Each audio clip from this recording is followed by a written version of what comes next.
Karibu kwenye ulimwengu wa simulizi. Jina langu naitwa King Mohamed. Tarehe 30 Januari mnamo mwaka 1959 alizaliwa mtoto wa hayati wa baba wa taifa, akapewa jina Makongoro Nyerere, jina lililobeba heshima ya Chief Makongoro, kiongozi imara wa kabila la Waikizu, Bunda na Mara.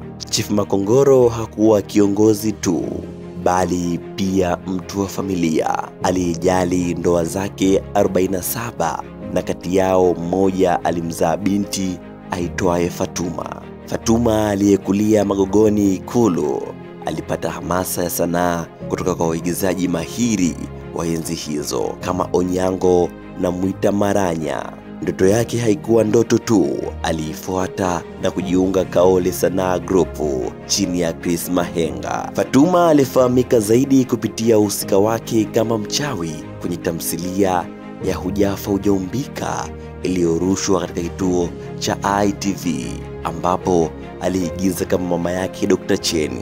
Uigizaji wake ulivutia watu wengi na akapewa nafasi nyingi kwenye maigizo kama Fukuto, Dira, Tetemeko, Jahazi, Baragumu, Garika, Taswira na Zizimo. Pia alionekana katika filamu maarufu kama Johari ya Kanumba na Riziki ya Chiki Mchome. Ufanisi wake uliandamana na changamoto. Mwaka 2005 watu walimshambulia Kariakoo, kapigwa Kariakoo wakizani ni mchawi kweli kutokana na uhalisia wake katika uigizaji. Fatuma maarufu kama Bimwenda hakuwa peke yake katika taswira ya kichawi.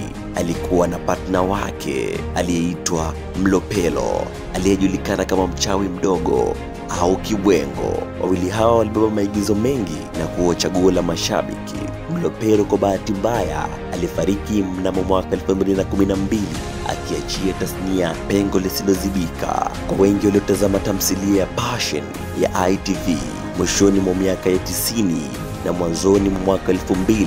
Ulinganifu wa Bimwenda na Mlopelo na wahusika Tabitha na Timi haukuepukika. Tabitha kama Bimwenda alikuwa mama mchawi aliyeambatana na Timi, mdoli aliyepewa uhai kwa kichawi. Timi alizaliwa mnamo mwaka 1982 na hali ya kijenetic iliyosababisha ufupi na sauti yake kuwa ya kitoto. Alianza kuigiza akiwa na umri wa miaka 17. Urefu wake wa futi 3 na inchi 2 uliompa muonekano wa mdoli halisi. Timi alikuwa na matatizo ya moyo yaliyemtesa kwa muda mrefu. Waongozaji wa Passion wanataka kumtoa kwenye tamthilia kwa kufanya kipande cha mwisho kionyeshe kuwa amefariki ili apate matibabu. Kipande hiki kilirushwa tarehe 5 Agosti mwaka 2002, lakini kwa mshtuko, huzuni, Timi alifariki kweli siku hiyo akiwa na umri wa miaka 20. Huu ulikuwa mwisho wa safari yake, huku mwenzake Mlopelo akiendelea na sanaa hadi moto ulipomchukua